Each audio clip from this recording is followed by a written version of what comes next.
وأصحابه أجمعين. فقال الله تعالى في القرآن الكريم: أعوذ بالله من الشيطان الرجيم.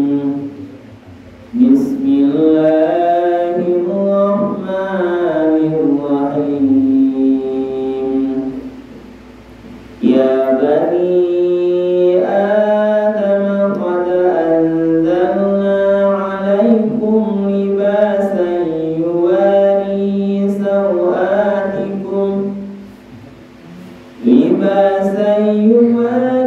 سوآتكم وريشا ولباس التقوى ذلك خير. ذلك من آيات الله لعلهم يذكرون. صدق الله العظيم.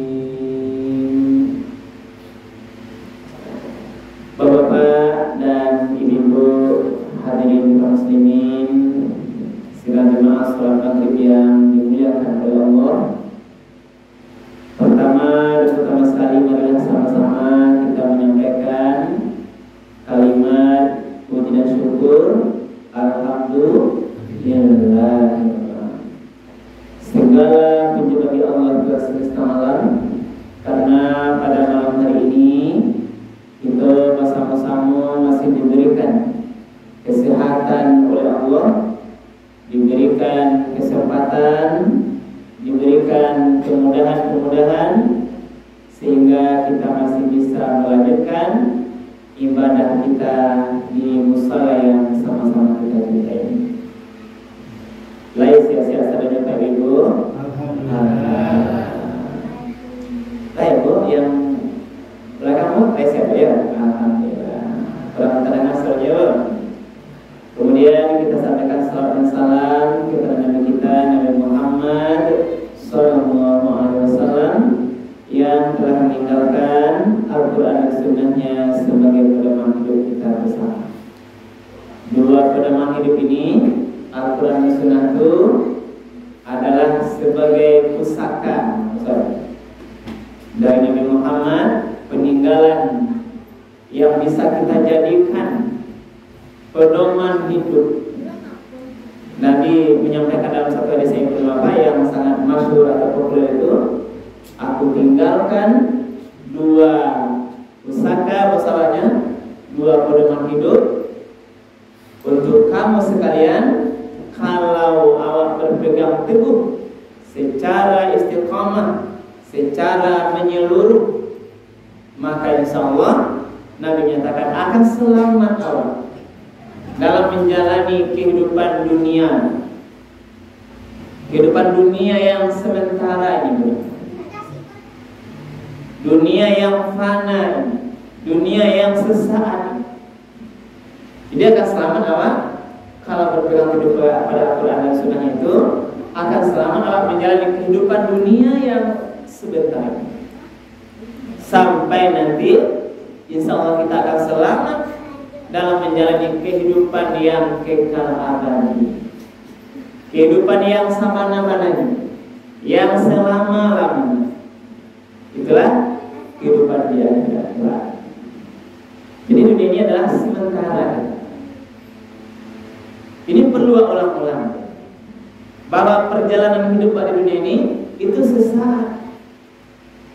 Paling lama rata-rata umur waktu 60 ya Pak. Jarang 70, 80, 90, bahkan tidak ada. Itu akan mengalami bisa. Kalau sekarang kita kuat, masih bisa jalan, masih bisa ke kantor awak, ibu masih kuat ke pasar, akan ada saatnya nanti kita tua, kita tak sanggup lagi. Kini wasa kan perlu kanak-kanak tarwih, bahasanya kita bisa akan tiba masanya dipanggil oleh Allah. Jadi itu malam hari ini kajian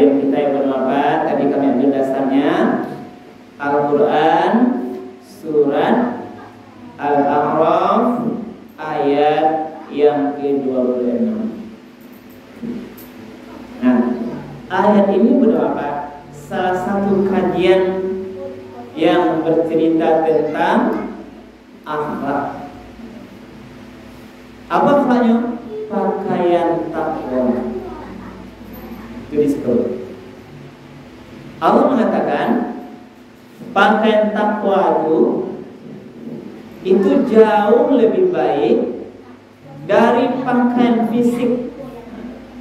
Ya, di mana nanti itulah kita akan lihat nanti bahwa ketakwaan itu nanti akan lahir dari hati yang bersih.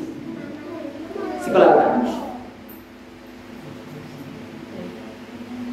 Jadi inilah yang harus Pak coba Ibu dapat memperbaiki, bagaimana dari hari ke hari menjadi orang-orang yang memiliki hati yang bersih.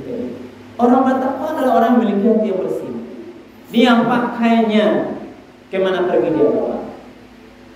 Kalau hati bersih, ini sebagaimana hadis Nabi, inna fil jasadi mudghah, idza saluhat saluhatil jasadu kullu, wa idza fasadatil jasadu kullu, ala wahyal qalbi.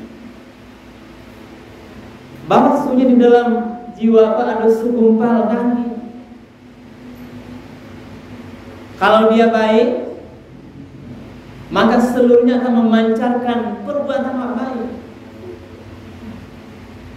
Tapi kalau dia tidak baik, akan nanti memancarkan lahirlah perilaku-perilaku perbuatan yang tidak baik. Betul.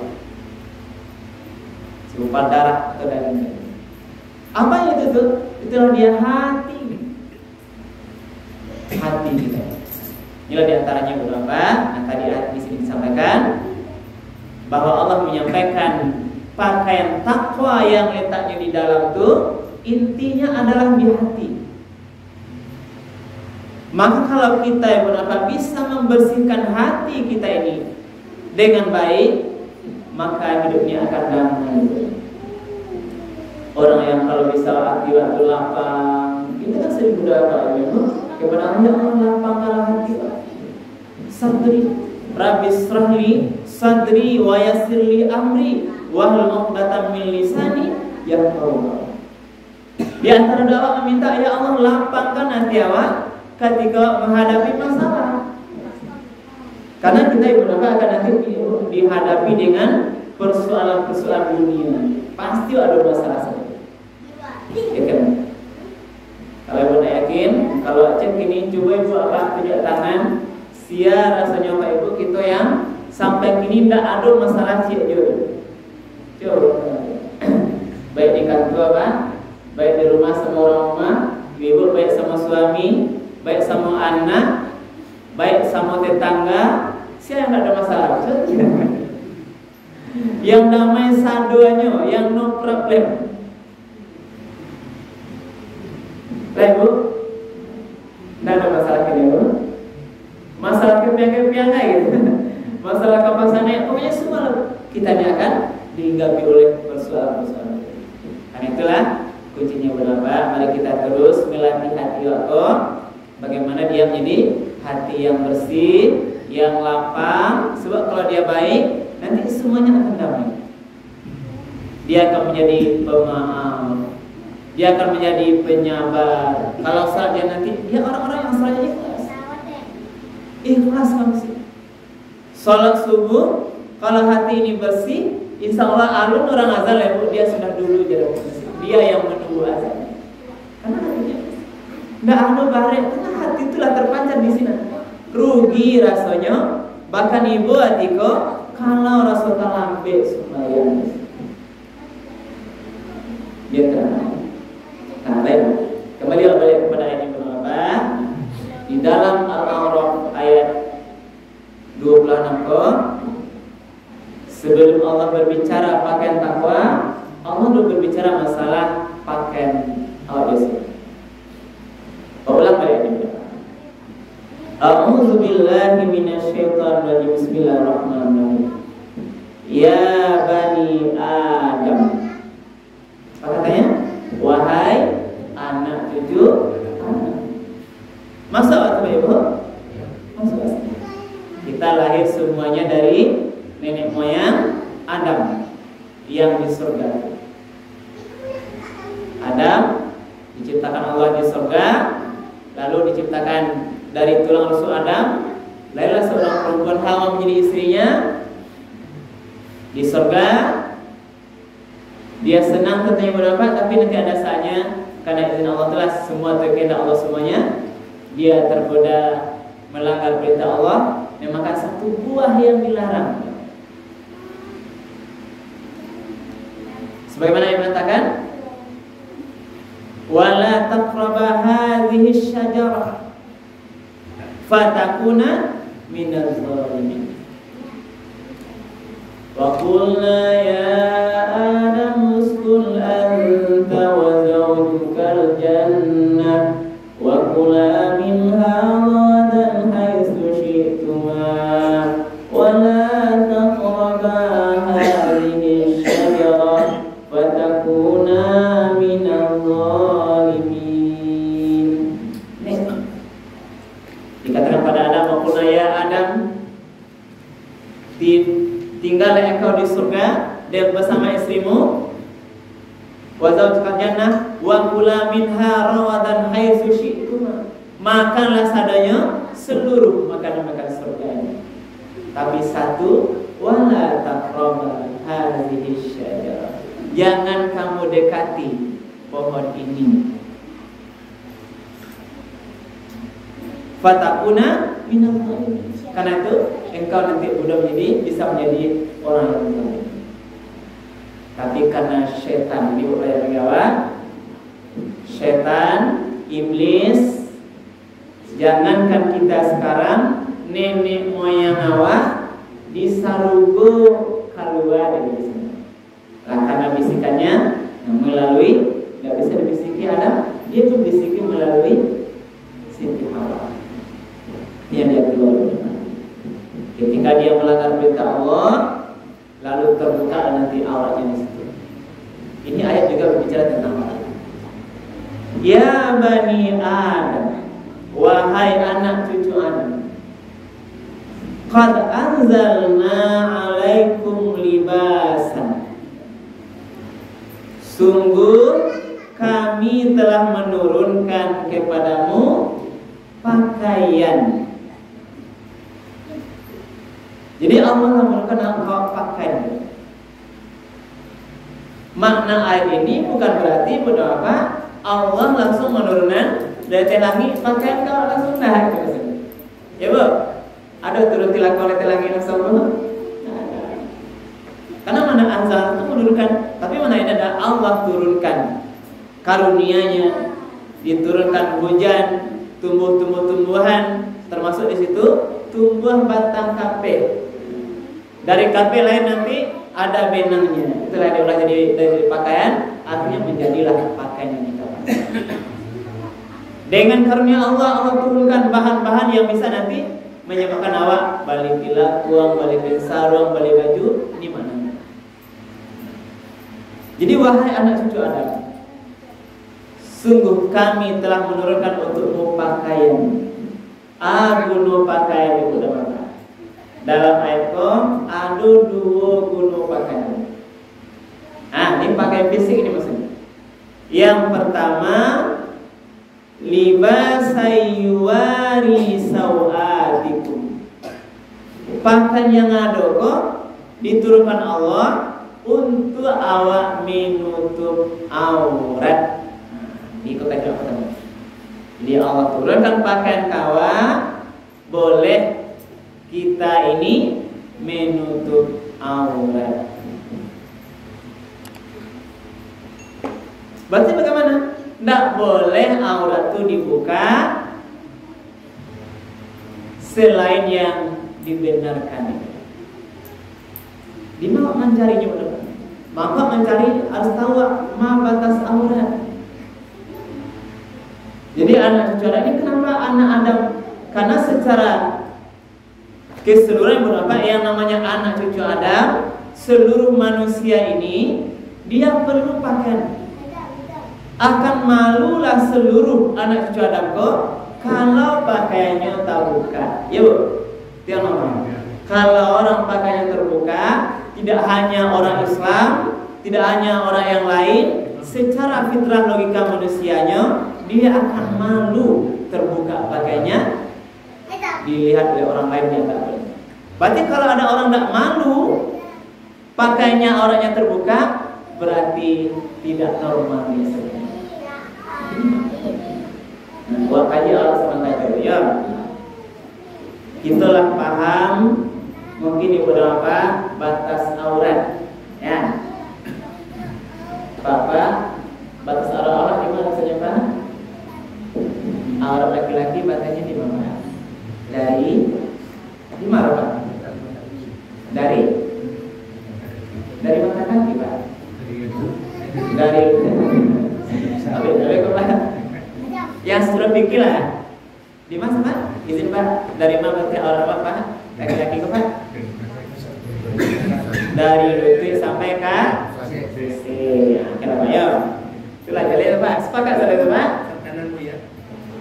Bapak, sepakat Pak ya? Baca awal dari pusat ke lutut. Nah, itu kajian fikih. Dari pusat ke lutut. Pertanyaan pertamanya pahu masuk Pak? Ya gitu. Berarti paha masuk ya Pak ya? Paha juga masuk. Bapak rasanya sudah menutup aurat dari semua tempat Pak, yang paha ke mana? Kalau olahraga, merasakan paha tidak ada. Olahraga pagi, main bulu tangkis, main bola, bukan? Kita yang gagah apa hobinya dia? Olahraga apa? Pernah berbuka paha olahraga? Tidak pernah. Lain berbuka. Gak bisa tadi karena dia. Jadi paha itu berarti Bang, berarti Allah perintahkan awak tutup aurat dari lutut sampai ke pusat. Kita akan malu Pak, akan malu sebenarnya kalau secara berpikir normal awak, walaupun di atas pusat badan aku, kalau bahasa Inggris juga ke pasar sampai belanja banget Pak. Nah, itu kan aurat tuh dengan dia aurat tuh. Sedangkan di atas aurat awak ke pasar pakai singlet saja, pasti orang menjelek apa? Lah, ikut aja kan? Lah kan putih saraf itu. Itu di luar batas aurat. Apalagi sebenarnya kita membukakan bagian aurat itu sendiri, yang sering itu pahanya Pak, pahu. Ini kita laki-laki nih, kaji harus dibuka Pak ya. Berarti bahasa mana? Ketika laki-laki yang sudah dewasa, yang balik keluar rumah dia, apakah termasuk olahraga atau ke pasar maraton, dalam ilmu saya Pak, dalam ilmu syariat syar'i itu sebenarnya berbuat dosa. Dia sudah membukakan aurat. Tidak boleh Pak, dalam proses kajian agama ya. Nah, karena cewek kapal banyak alasan tuh angin aja dulu ya, angin itu. Nah, ada kita dapatkan alasan dengan angin itu boleh buka aurat. Nah, cukup alasan itu. Siapa tadi yang bisa tadi? Nah, kembali yang tadi kaji alasan awal, orang yang betul-betul hatinya bersih murni menerima syariat. Pola apa pertama? Itu kita kalau itu ya sendiri ya, kenapa pertama? Ini boleh Bu. Kalau lalu Bu, nama sana kan tak terlalu berkah. Ibu-ibu baca auratnya nama Bu. Bu, nama baca aurat perempuan Bu. Apa namanya ibu? Coba buka aurat Bu ya. Coba sekarang Bu, baca aurat perempuan apa? Apa batas aurat perempuan? Aurat perempuan itu batasnya seluruh tubuh kecuali muka dan telapak tangan. Sepakat Bu? Telapak kaki Bu? Aurat. Telapak kaki aurat tak Bu? Aurat. Rambut aurat tak Bu? Bu, rambut aurat. Oke, pertanyaan pertamanya. Ibu pagi-pagi hari menyapu rumah, menyiram bunga, rambut itu bukan tak Bu? Bu, pernah buka rambut? Awak menyapu rumah, di muka rumah awak, mampain kain, menyiram bunga, tak buka rambut awak, lalu tetangga yang bukan murim awak. Pernah tak Bu? Pernah. Ajo mereka ya. Kira-kira ibu berdosa nggak Bu? Hah? Ya Pak ya. Itu pernah melihat. Ikut aja lah kaji Bu, amalkanlah padek Bu. Wanita muslimah, baik yang muda, baik yang tua, ada sama aja. Kalau ibu-ibu di rumah nampak rambutnya aurat, lalu orang lain yang asing yang tak boleh melihat rambut kita, ibu-ibu berdosa. Setuju betul? Pernah ada itu? Pernah. Nah, berarti sudah kau tak boleh nih Bu. Nah, kalau tak tahu ilmunya ibu, pakailah orang. Jilbab itu nampak, hati-hati. Sia yang bisa hati-hati, orang tadi yang memandang hatinya bersih. Dia hati-hati. Nah, kau lebih sering kita guna apa lagi? Nah, pertanyaan saya pada apa? Saudara ipar itu muhrim atau tidak? Nah, adik bini awak atau adik kandung laki awak, suami ibu, ibu suaminya, adik laki-lakinya, adik iparnya, itu muhrim atau tidak? Itu ya Pak? Berarti adik ipar yang berdosih Pak muhrim tidak? Tidak. Berarti kalau ibu-ibu nampak rambut adik ipar ke rumah, boleh ada Bu? Nah, banyak Bu. Inilah jalan-jalan besar. Saudara ipar itu bukan murim kita. Maka kalau adik suami awak tiba ke rumah, ibu-ibu harus tutup aurat. Inilah yang kaji akhlak yang sabar itu. Tadi saya pensar masa dari kajiannya tentang akhlak yang kita menganggap biasa selama. Saudara ipar, bahkan Rasulullah mengingatkan bahwa saudara ipar itu adalah bagian yang mengancam dalam rumah tangga. Kalau kurang hati-hati dia bagian makhluk dalam rumah tangga. Apa maksudnya? Saudara ipar kalau kita terlalu dekat, apalagi bebas bergaul, ini bisa menjadi ancaman dalam rumah tangga kita. Ibu apa pernah tidak mendengar, Bu, perselingkuhan dengan saudara ipar? Pernah dengar? Nah, pernah saya. Ya Pak, berarti lah ya Pak ya. Maka hati-hati ya Pak. Paham Ibu? Karena secara awak di Minang kok, kalau saudara ipar bertamu ke rumah, itu orang tidak akan curiga. Kata ibu seorang di rumah, atau ambil kakak seorang di rumah, tiba di ipar bertamu ke rumah ibu. Awak seorang di rumah, tiba adik laki awak atau abang laki awak, padahal bertamu ke rumah. Orang yang tahu di luar akan menganggap tidak masalah di rumah. Dia saudara iparnya.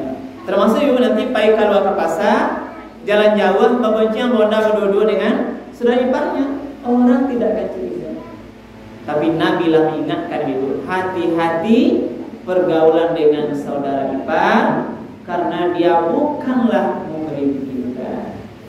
Nah, iblis dan setan jauh lebih lihai dari kita ibu Bapak. Ya, jadi sekiranya nanti kalau ibu Bapak setelah kajian ini, kalau yang apa nanti, kalau bertemu saudara ipar awak, itu seperlunya. Yang penting tiba di awak, di bawah, yang rambut ibu-ibu wajib ditutup. Les setuju tuh Bu? Mari Bu. Salam kok bukan? Termasuk kita Pak, tiba di perempuan kita harus ingatkan untuk hati-hati. Semaksimal mungkin tahan jangan sampai kita melihat aurat dia. Walaupunlah dia tak biasa. Inilah. Jadi ini yang pertama kajian apa adalah diturunkan pakaian oleh Allah untuk menutup aurat. Jadi Bapak, tutuplah dalam kondisi apapun yang batas aurat kita yang wajib, ini yang wajib tuh dari pusat kalau itu dalam semua kondisi keadaan kita tutup, termasuklah ada itu ilmu saya. Jadi kalau Nabi Rasul tidak balik perbanyak istighfar kepada Allah, minta ampun. Termasuk ibu yang lata langsung buka jilbab, nampak dia kurang, wak hati-hati, maraso biasa-biasa saja, ibu ya. Ahli rumah juga leangi harian. Ada apa demikian? Menyiram bunga, mampai kain barangkali di luar, menyapu rumah. Ini kecenderungan perempuan-perempuan ibu-ibu itu cenderung tidak hati-hati, menganggap biasa terbuka auratnya, itu tidak boleh. Jadi bapak suami nanti kalau ada istri kita yang ketika di hari biasanya itu harus diingatkan tidak boleh terbuka auratnya. Nah, itu fungsi pakaian benar. Yang kedua, agunu pakaian Allah turunkan warisan. Apa mana warisan? Untuk berhiasan. Jadi awak boleh berhias. Apa mananya? Berpakaian yang bagus. Kok kamu saja pakai wak rancak, sarung awak, baju wak rancak, kopiah wak rancak. Awak boleh Pak. Karena memang Allah itu memberikan pakaian agar bisa berhias, tampak lebih gagah. Boleh. Bahkan kamu saja itu disuruh apa? Pakai yang rancak-rancak. Khudzu zinatakum inda kulli masjid. Pakailah pakaianmu yang bagus, perhiasan yang bagus ketika kamu nanti masuk ke masjid. Salat Jumat yang bagus dipakai, kemudian yang bagus yang terbaik. Karena kita beribadah pada Allah, menghadap kepada Allah Subhanahu wa taala. Ibu-ibu boleh berhias Bu dengan pakaian? Boleh. Allah Maha tahu. Namanya ibu-ibu kok suka berhias, disuruh pada dia pakai begitu. Tapi ibu berhiasnya ada batasannya. Nah, pakaian perempuan yang soleh muslimah itu ada aturannya.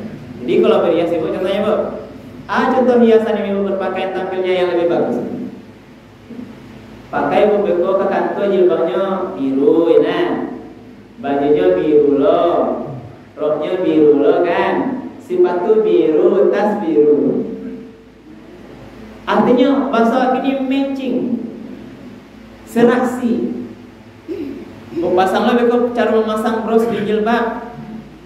Sajangka sekian senti dari kepala ke bawah, cilo brosnya Bu.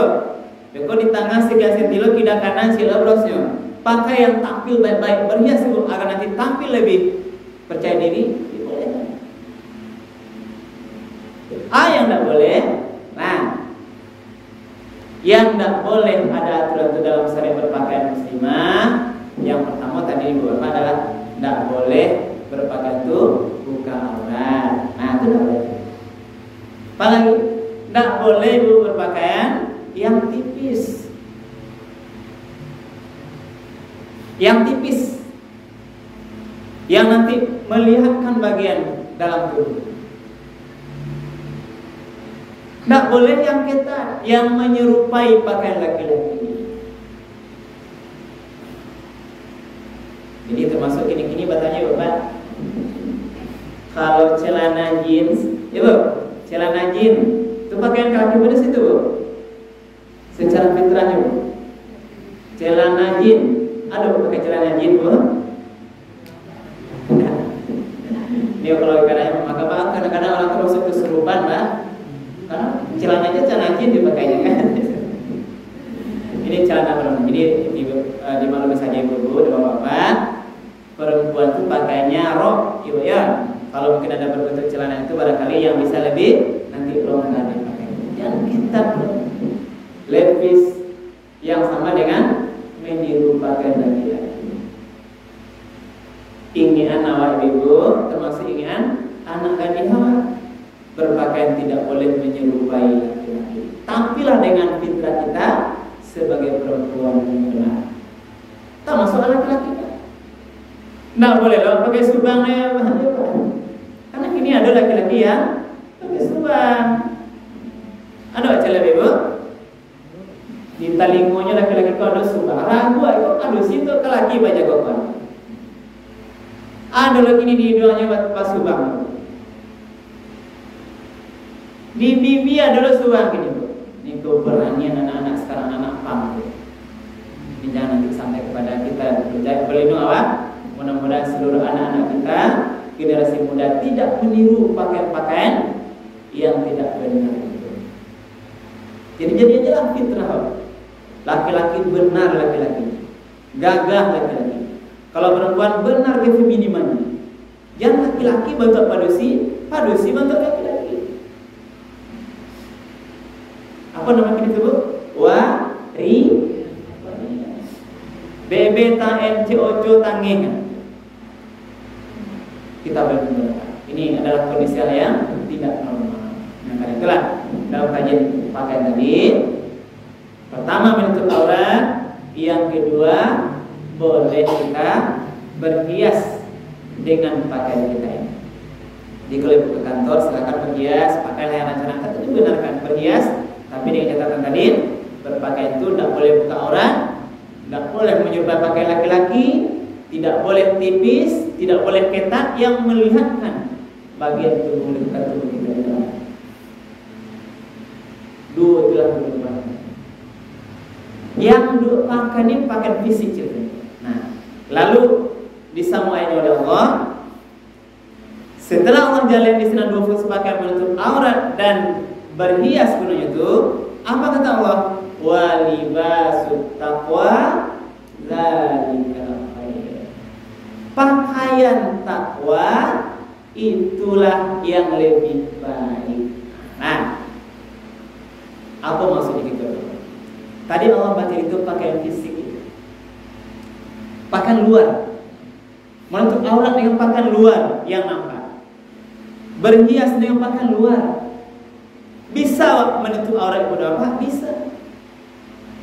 Semua kita ini bisa menjalankan ini. Bapak-bapak berpakaian menutup aurat itu bisa lakukan.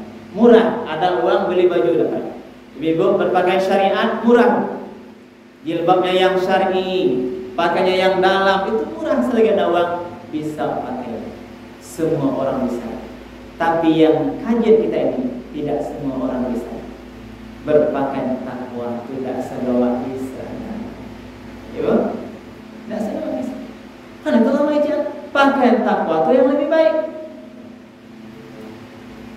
Yang mau pakaian takwa itu at-taqwa hahuna, yang pakainya di hati.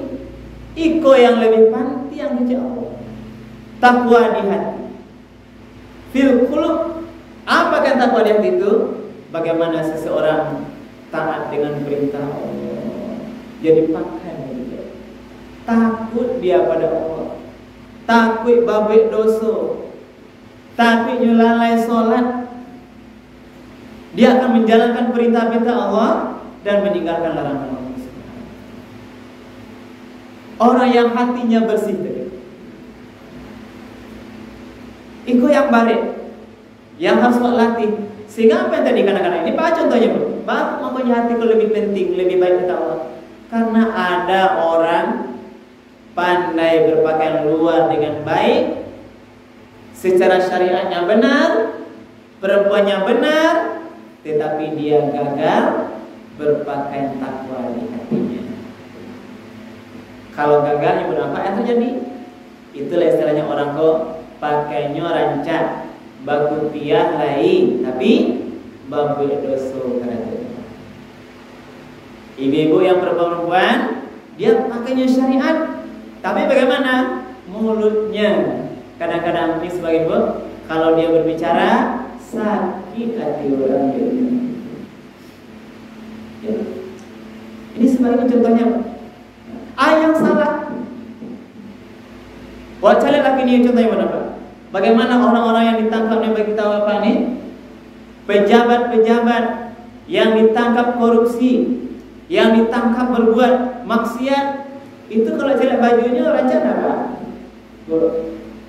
Rancang juga. Badasi, bangku dia.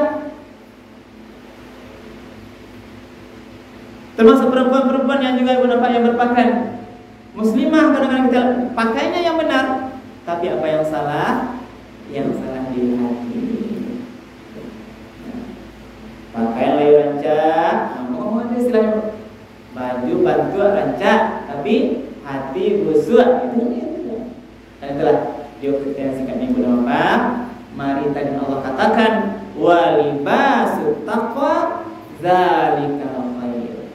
Pakaian takwa yang ada di hatiku madu menjalankan perintah Allah, meninggalkan larangan Allah, pakai dengan nilai-nilai keimanan, pakai dengan akhlakul karimah. Itulah yang harus dibawa tahu sebenarnya apa? Hati yang bersih tadi. Termasuk di sholat kita. Orang yang khusyuk sholat, pertanyaan saya berapa? Orang yang hatinya takwa atau orang yang bajunya bagus, Pak? Ini contoh. Ya, Bu. Orang yang sholatnya baik, khusyuk, tenang, kira-kira letaknya hebatnya dek hatinya rancak atau dek baju atau tilakuannya rancak tu? Hah? Hati. Setuju kan, Bu? Jadi orang menilai dia orang ni sholatnya khusyuk itu harus di hati dia. Termasuk orang yang perilakunya baik, orang yang menyabar, orang yang pemaaf, orang yang tak suka dia berkata-kata kotor. Kira-kira cari Bu, kalau orang menentunya hebat tuh hatinya yang bagus atau bajunya yang bagus? Hatinya yang bagus. Kalau tadi kita. Jadi akhlakul karimah itu letaknya di hati. Oh sana mencela orang tetangga kita kalau hatinya barasia, eloknya sana ya Bu. Kalau hati kita ni baik, lah ikut. Atau lagi dia lebih penting ke hati. Orang kalau hatinya baik bersih, itu akan memancar ke wajahnya. Apapun pakaiannya akan terlihat anggun dia. Nah, begitu. Jadi ibu bapak, kalau hati barasia, naknya baju-baju model terbaru ini pakai Pak. Pokoknya baju salai sederhana lah, asli rancak sana orang mencari. Ya Bu, termasuk ibu. Standar sederhana pakainya, tapi di hati itu bersih, memancar keluar. Semua tetangga akan senang. Kawan di kantor sanang, kawan Jawa, nantu namudo sanang, bahkan itu bertema nih. Kalau elok tuh hati bersih tadi pakai takwa pakai. Kalau nak kantor sehari Bu, kawan lah tayun-tayun. Coba, kamu lah apa? Tak nampak rasa kehilangan kawan. Ibu rasa kehilangan kawan. Ini kan pasamu jatuh. Ini kan pasamu ke surau. Nah, kalau baik hati ibu, biasa ke surau elok bersama-sama hati baik, pergaulan kita baik dengan saudara-saudara kita, dengan jemaah bersama ko. Cobalah uji. Sekali ibu nak ke surau, besok ke surau melihat, ditanya ibu dek kawan atau tidak? Kama batamu kita nak kepedulian kau nak nampak kehilangan kawan jemaah. Berarti ibu adalah orang yang baik. Berarti bapak kalau nak ke masjid tak ada orang waktu ibu sehari 2 hari, besok datang biasa jojo ni cara dia terang menguji ukurnya sekali tangannya hati kita baik. Lah, lalu ditutup ayat oleh Allah Subhanahu wa taala dalam ayat zalika min ayatillah. Adanya pakaian itu adalah bagian tanda-tanda kebesaran Allah. Ayat-ayat Allah. La'allahu yazakkarun. Disampaikan demikian benar-benar kita menjadi ingat. Jadi karena pakaian ada karunia Allah Subhanahu wa taala sebagai tanda kebesarannya agar kita bersyukur kepada Allah. Atau tidak bersyukur kepada Allah berkaitan dengan pakaian kau yang pertama aurat yo ditutupi. Nah, itu syar'i. Yang kedua silahkan berhias dengan pakaian itu berapa, tapi tetap dijaga hal-hal yang tidak boleh tadi aturan. Yang ketiga berpakaian ini penting, tapi yang lebih penting pakaian di hati. Itu yang paling baik lagi. Nah, Pertanyaan pemungkas ini, mana payah ibu dan bapak awak baraja memaafkan orang yang paling wak benci dengan baraja bagaimana berpakaian bajilbab nan paling modis yang terkini. Baraja memaafkan orang lain mana lebih murah dari baraja pakai jilbab yang terbaru modelnya? Mana model? Nah, kau orang paling benci gua pemaaf akan lebih baik awak baraja maaf memaaf orang lain daripada baraja pakai jilbab. Itu yang nampak. Karena pakai jilbab nampak. Ibu cewek saya buka YouTube memakai jilbab yang model-model kini itu. Kini baraja 10 menit sudah tuh awak bisa pakai sarung. Tapi baraja pemaaf. Lah dikecen Ustaz Yusuf Musalah kini kuat. Bapak Ibu Ustaz, jadilah pemaaf Bapak Ibu karena maaf itu sifat mulia. Kalau ada orang yang salah kawan, maaf tiba di rumah di Surabaya jadi Ustaz.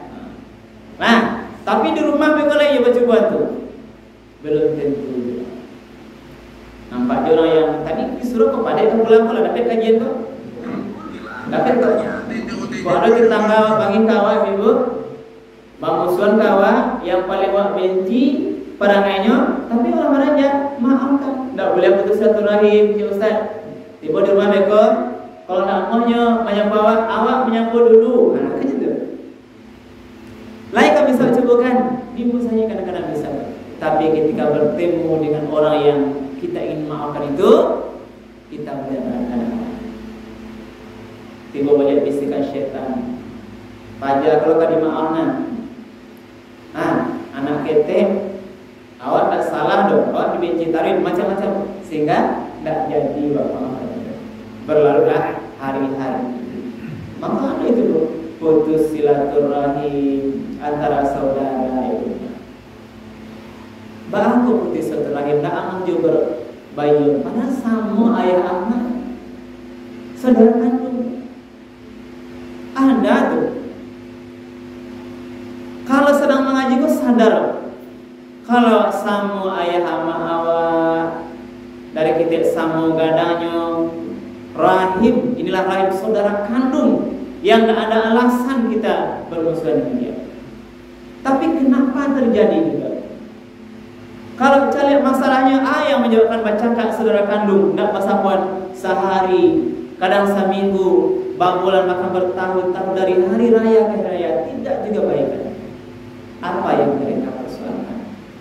Di antaranya beberapa persoalan harta, tidak persoalan sawah lana. Itu ini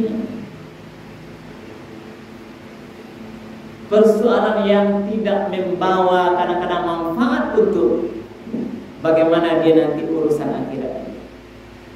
Harta yang tidak akan membawa manfaat dia nanti selamat dari azab kubur. Yang tidak akan menyelamatkan dia nanti menjawab pertanyaan di akhirat. Bagaimana pada mahsyar yang nanti kita dikumpulkan matahari yang sejengkal, tidak ada lagi perlindungan Allah. Harta yang dipertengkarkan dunia itu tidak akan membawa manfaat nanti bagi dia. Toh kenapa kita putus ini? Yang salah Pak Ibu, bajunya yang salah Pak Ibu. Bu, bajunya salah atau apa itu? Hati yang salah. Inilah kelemahan. Maka Allah mengucapkan yang paling penting adalah hati. Inilah walibasul taqwa. Ya, ini yang penting. Makanya Nabi mengucapkan inilah tujuan utama Muhammad ini diutus. Wa ma bu'istu li utammima makarimul akhlak. Aku tidak diutus kecuali menyempurnakan bagaimana akhlak itu menjadi lebih baik. Karena akhlak jahiliyah itu tidak baik.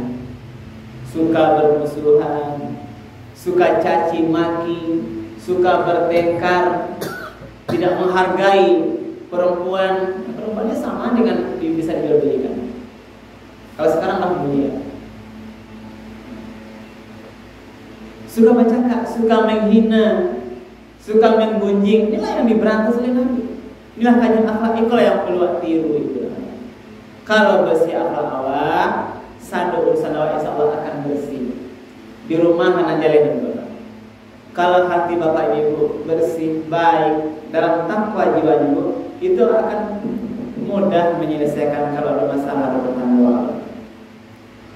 Yang sederhana, kalau apa-apa, kalau hati operasi ya Pak, kok dibuat sampah di rumah ibu-ibu, kok asin-asin sakit itu damai juga Pak. Bahkan senyum Pak, ibu masak sambal, saya gulai nak, gulai itu terlampau asin. Pak sedang minta mari di rumah ya, mari minta kok keraju, palu tadi ingin minta, tiba di rumah, rupanya gulai kok asin, garam tambah banyak banget. Ini bisa sabar juga, gimana? Tarik ke rumah, kau pandai masak anak kau, laporan garam gini. Padahal sebenarnya solusinya murah. Kalau gulai asinnya bang Pak, senyum aja lah kayak saya. Ambil air, tambahan kali. Nah, pasti asin itu habis. Iya Pak, Bu? Habis. Ada ibu kena manggil dek suami gara-gara masalah garam sambal Bu? Boleh. Tergoda-goda lah istilahnya. Oh tergoda ya Pak ya? Kok sederhana kok? Nah, Mbak kok bangi apa kau? Baju apa? Pak yang salah hatinya Bu? Nah, makin tahu ibu dikatakan. Walaupun bajunya kurang rancak Pak, tapi kalau hatinya bersih, perkara sambal asin. Sampai kadang-kadang bercakap, bambal yang beriwan asin. Basi Pak ya saudara. Dia ulah asin. Kenapa masalahnya? Karena tidak bisa tadi berpakaian apa. Kadang yang sedang bangi kabininya itu, dia bajunya bagus tuh. Pulang kantor lah, baju pada asin malah. Ditak di rumah asin. Berarti di hati ya. Nah, jadi kalau hati bersih, kita akan mudah menyelesaikan masalah, akan damai. Itu apa? Maksud ibu kalau hatinya berhasil Bu, kurang-kurangnya lanjut ke pasar, tetap senyum. Yuk. Nah, kalau biasa ibu belanja ke pasar 300.000 atau 400.000, dia biasa kali kalau 50.000, les senyumnya Bu. Tapi waktu itu hati tadi, nah, mana lanjut ke pasar Bu? Ya ibu, 300.000 sekali kon. Tiba saat sekali Pak suami ibu saran adu pitinya. Nah, karena kami itu Pak Ibu tidak naik tadi sakitnya doa dosanya sakit di bawah. Kalau ibu hatinya tenang tadi, baik hatinya ketika diberi uang biasa 300.000, ini dia ke 50.000 akan tetap menyampaikan alhamdulillah. Ini sudah kau dapat makan sampingan berdua. Makin mesra. Kalau pada lu udah ada pitiwa makan juga ramah dulu kan. Ini ada tergambar kita ya. Kalau hati kita bersih. Nah, terlalu kata dengan ada tempat lain. Mudah-mudahan kaji kita malam hari ini bisa bermanfaat. Yang terpenting berapa? Mari sama-sama berlatih. Ini bukan tipu apa saya, untuk saya. Kadang-kadang sifat-sifat tak baik ada di hati kita, itu latih mereka. Sifat marah itu kita latih. Kita ini kan manusia biasa yang lemah, kita akan diuji dengan berbagai masalah. Maka mari kembali kepada hati kita. Jadikanlah hati kita menjadi hati yang takwa kepada Allah Subhanahu wa taala. Banyak maaf, mudah-mudahan bermanfaat. Kita akhiri subhanallahi wa bihamdihi, asyhadu an la ilaha illa anta, astaghfiruka wa atubu ilaik. Bila taufiq hidayah. Wassalamualaikum warahmatullahi wabarakatuh.